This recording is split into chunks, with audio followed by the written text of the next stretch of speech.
残暑厳しい9月。築60年の屋根の上です。経年と台風の影響でのし瓦が崩れ落ちてきてしまいました。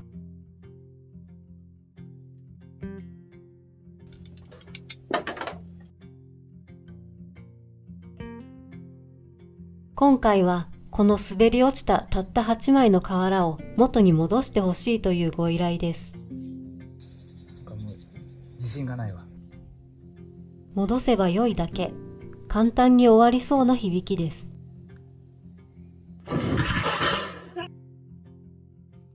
でも実際は違いました。暑さに負けないように闘魂タオルで気合を入れます。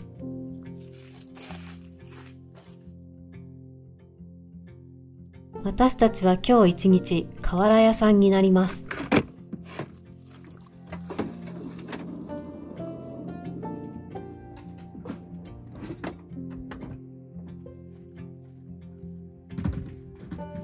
カズさんが何やら工作を始めました。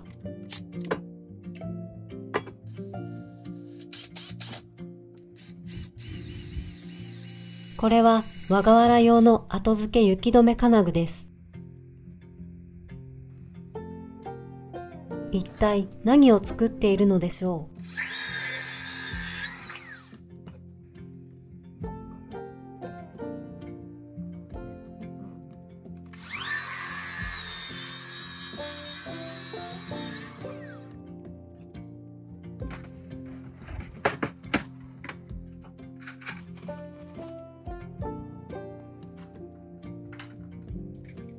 準備しているうちに気温がぐんぐん上がってきました。今回これがないと始まらないという重要なパーツができました。よっしゃ、秘密兵器できた。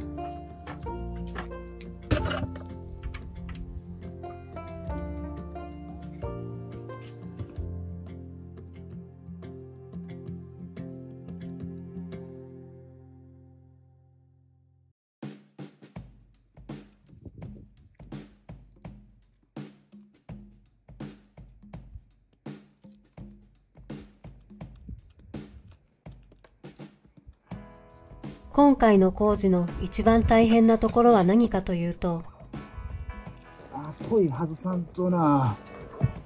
この狭さ。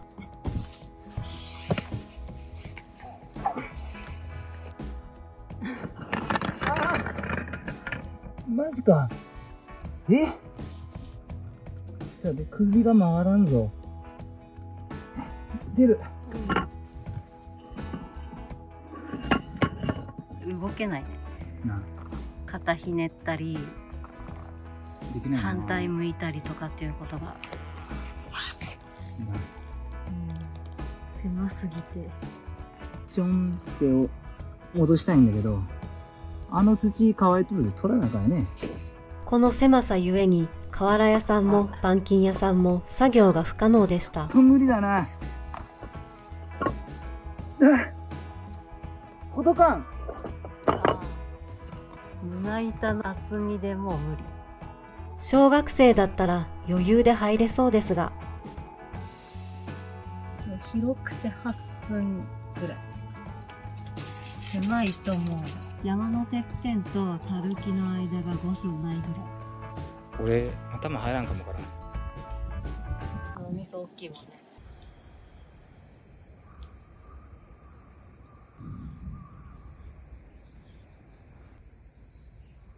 暑い。なんかもう自信がないわ。あの状態で土をこうポンと置いても同じ瓦を同じ位置に戻さなあかんから多分ガタガタになるんだよね。上の土取ろっか。取れるか知らんけど。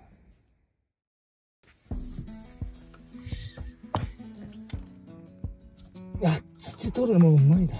瓦を積み直すために、まず乾いた古い土を撤去したいのですが、うまくいきません。この角度の作業ならできるんだ。ちょっと、これ取って、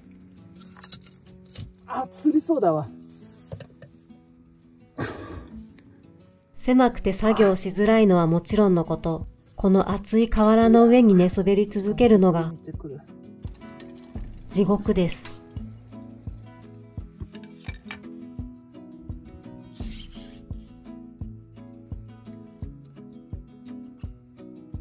下手に手を出さない方が良い気がする。取ったことによってさ、下ののしが落ちてきたら嫌だね。上手にこのまんま戻せるかな。カズさんお手製の瓦の上でも滑らないを設置します。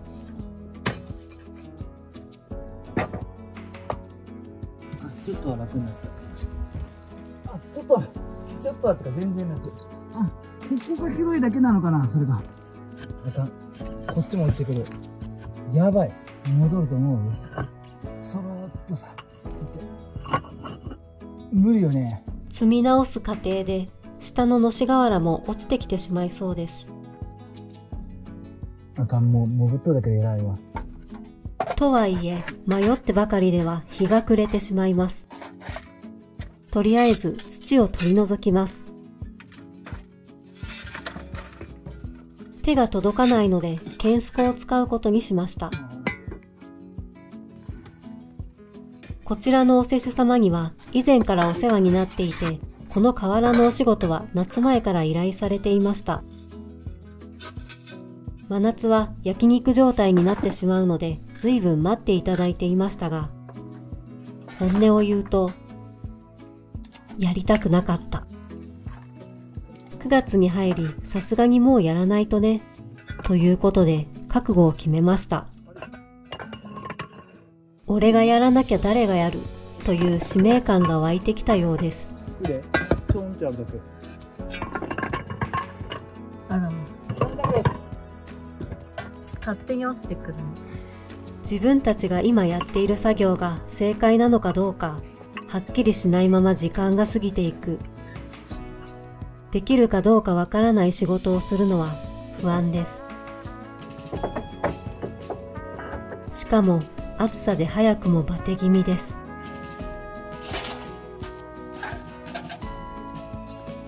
でも大丈夫。うちにはこの頼れる男、村田和が何とかしてくれる。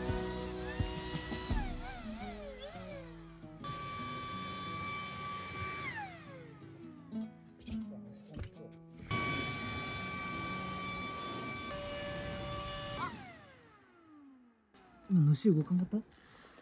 見てなかっ主全部下がってきた今。た。そう。マジ。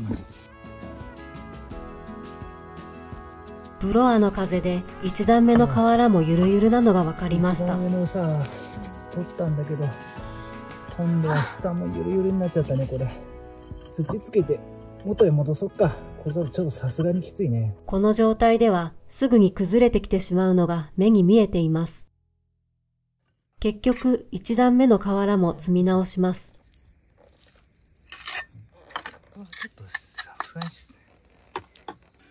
のし瓦の裏に薄く土をつけて戻します。もうこんな感じや。ぺちゃぺちゃって置いてこっか。限界やわ。肩が動かない。ごめんやけど、さ、うん。変わってくれる？マジで。マジ。いや、涼しいよ。お願いします。どうやら頼れる男村田和は今回は不発のようです。入りやすいところからね。ここはスレンダーな私の出番。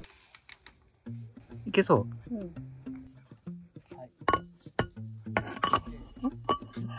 結構中まで入ってくるね。固まっとるやつは取ったって。じゃあできたら奥に押し込んでもらって結構ですよ。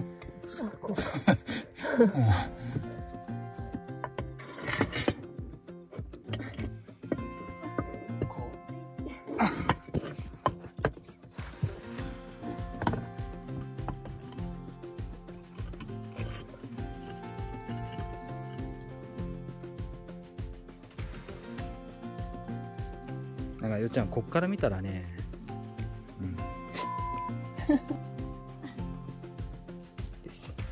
カズさんは童心に帰って楽しそうです。泥遊びしてる。はい。入ることはできても作業するのはかなりしんどいです。はい。はい。ありがとう。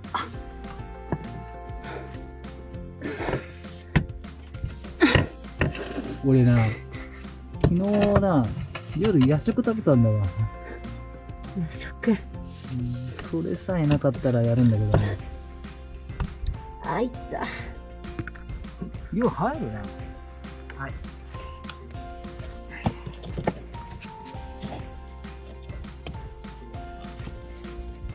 よいしょ。これお父さんとか見たら怒らへん。何さすの？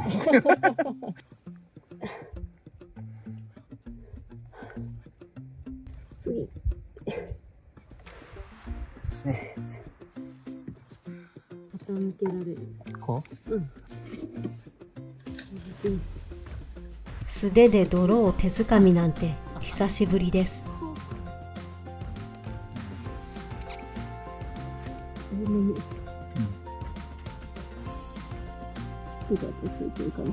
実にワイルドなひとときでした。よし、いいや。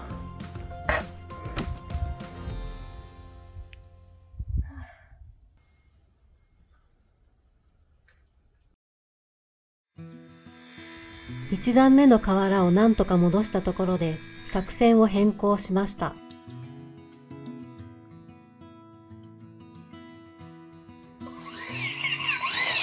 瓦を積み直す作業があまりにも時間がかかるのと、元に戻せてもまた落ちてくるのは時間の問題。そこで上側の瓦を戻すことはせず、105mm×30mm の木材で瓦を押さえつけるようにして固定し、その木材を下地として上からさらに板金の水切りをかぶせることにします。縦に斜めにカットしているのは壁側にピタッとつけるためです。屋根の勾配に合わせて角度をつけています。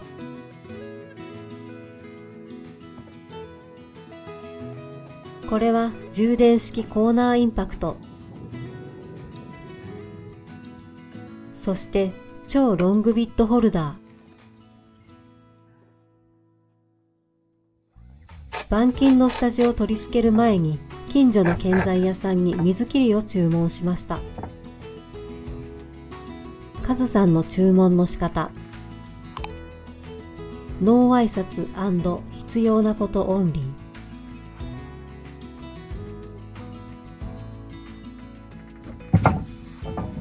柱の位置にあらかじめビスを軽く打っておき、あとはそれをドライバーで揉むだけなのですが。俺押さえとくわ。これどう？いける？この狭い空間で腕を目いっぱいに伸ばした状態でビスを揉むのはなかなか難しいです。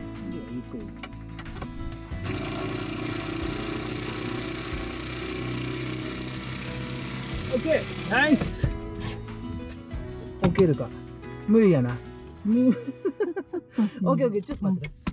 こういう時はコーナーインパクトの出番。左手を添えてゆっくり寝かす感じ。ちょっと角度違うな。そう、そんなイメージだと思う。ゆっくりでいいよ。右手は添えるだけ。うまく扱えません。寝かしすぎやな。ビスの頭が見えない体勢なので、感覚と雰囲気で打ちます。はまらない。コーナーインパクトはバランス的に両手で保持しないとうまく扱えません。もうちょいやな。ビスが舐めてしまいそうです。これは無理か。はいはいはい。ちょっとね。はい。どうしてもブレてしまうので、バールでヘッドの部分を押さえてもらいました。ああ、そんな感じだったらいいんちゃう？聞いたやろ。聞いたかな。これでいいわ。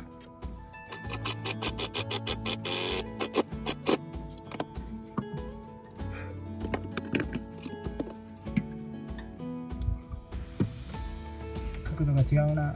そう。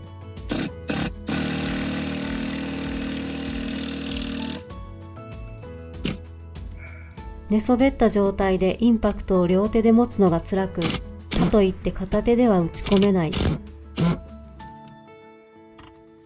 日が暮れそうなので、カズさんにバトンタッチです。するんさ。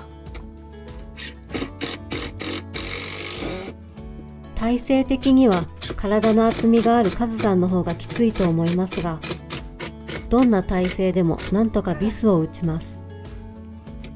よっしゃ。というわけで、この後は頼れる男に任せたいと思います。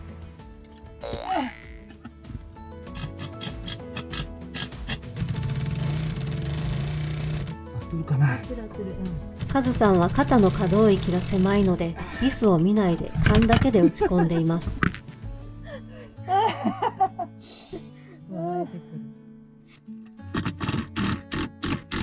体は卍固め状態です。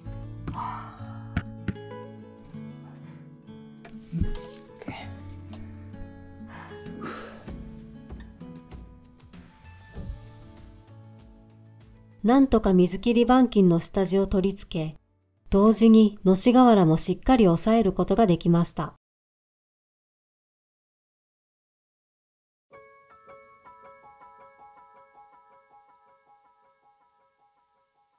建材屋さんから速攻で水切りが届きました。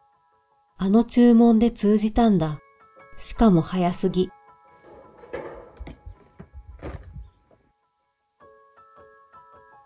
飛び出たボルトにチョークをつけ、水切りを定位置で当て、裏に色がついたところを丸く切り取りました。午後になりだいぶ日陰が増え、瓦上での作業がしやすくなりましたが、暗くなるまでの時間が限られています。急がなければ。どうしても屋根がまっすぐではないため、位置の調整も少々大変でした。いけるかな。この辺りやな。早いな。そうだな。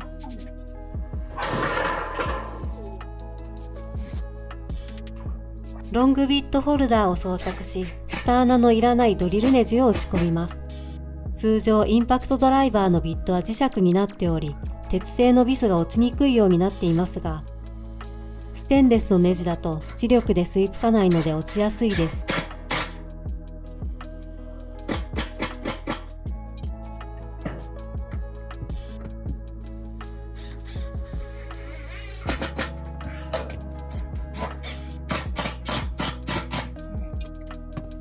瓦の山の部分と雨どいに体が引っかかるため横移動はできません。見てないね。出ては入っての繰り返しが地味に体力を奪います。完全に見ないで打っています。入ってないな。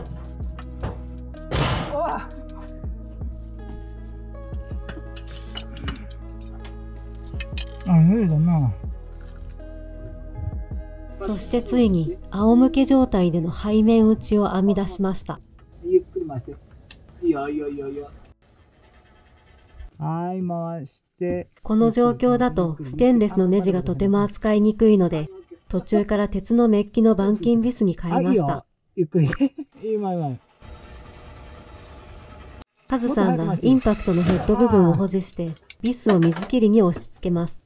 私は重たいバッテリー部分を支えながらインパクトのスイッチを押します。力が入らないためなかなか鉄板を突き抜けない。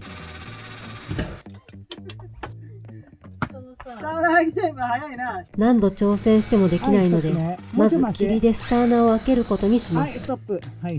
その都度プラスビットと霧の交換をしますが、地味にめんどくさい。ステンレス、次は。バッテリー持って。はいよ、ゆっくり回して。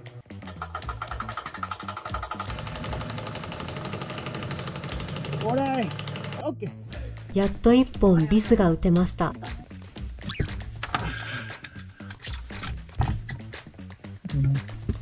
このまんまの角度で回していいよ。ちますよ。一つのビスを打つために、まず霧で下穴を開け、ビスだけもらおうか。ビスを手回しで少しだけはめる。プラスビットに付け替え、回して。私が重たいバッテリーを支え、カズさんがヘッドを押さえて、私がスイッチのレバーを押す。この作業をひたすら地道に繰り返すのみです。よいしょ。いいよ。この息、いいよ。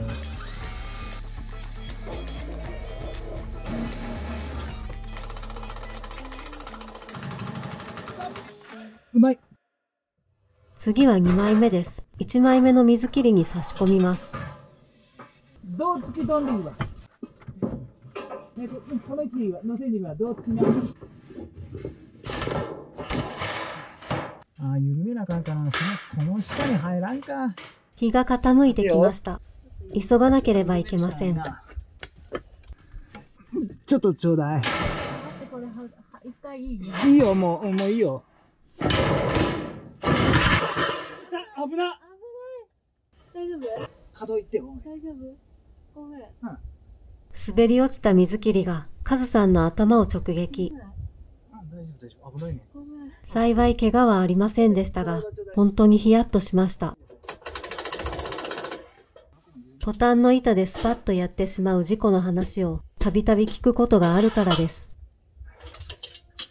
めっちゃ気持ちいい。手前に引いて。どっかからコンコンコンと叩ける？そうだね、どうしてもね。くぐれたら嬉しいんだよ。はい、行くよ。叩いて。はい。オッケー。ここでさ、真ん中だけさ、下がらないように押さえてくれ。うん。入ってってる。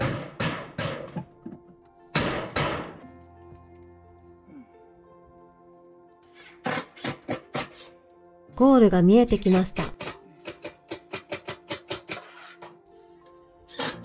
そもそもこの施工の仕方が妥当かどうかは正直わかりません。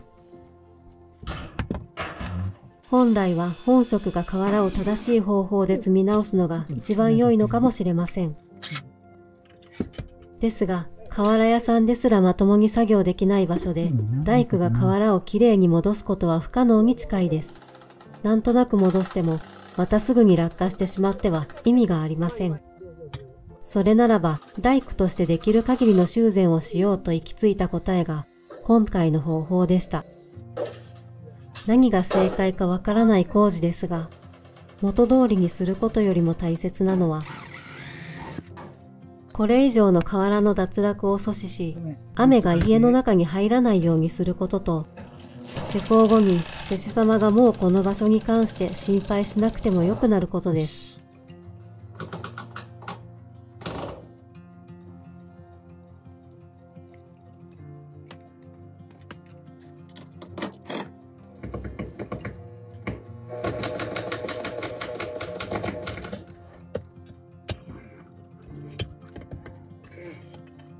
まだ少しやりたいことがあるのですが、暗くなってしまいました。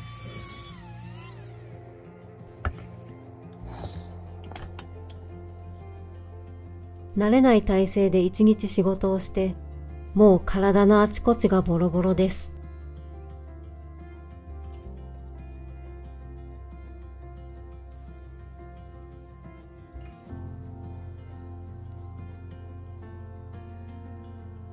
今日は終了で。はい、帰りましょう。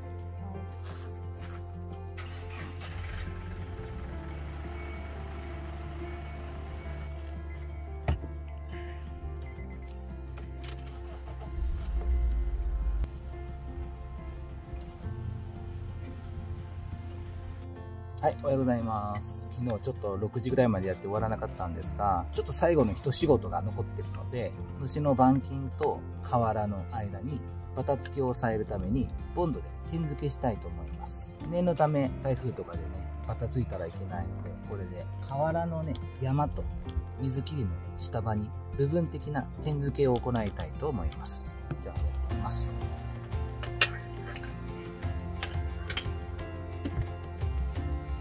よいしょ。これ。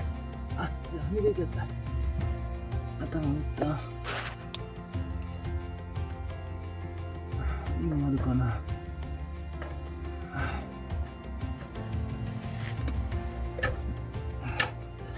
いしょ。OK。よし。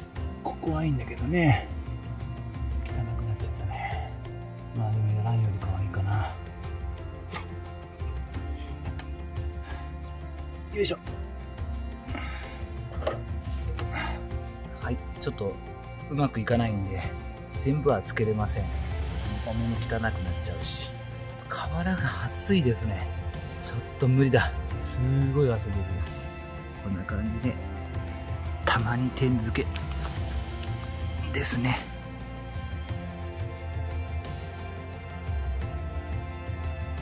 ちなみに、たるきに下地を組み、もっと手前でトタンで蓋をするという方法もあります。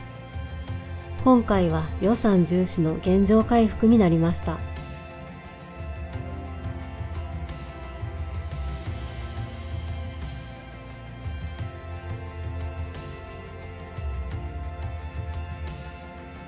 当初はどうなることかと思いましたが、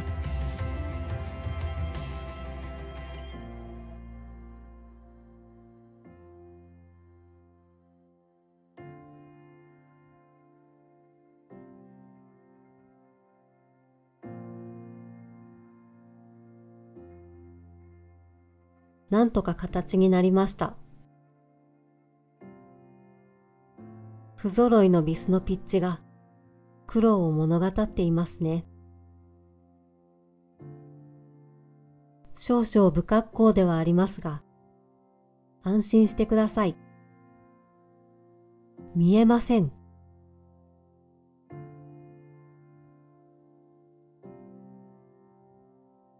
以上、古民家の屋根から中継を終わります。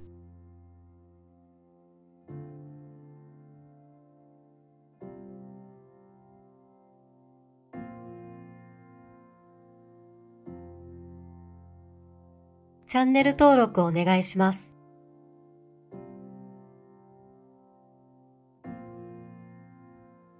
ご視聴ありがとうございました。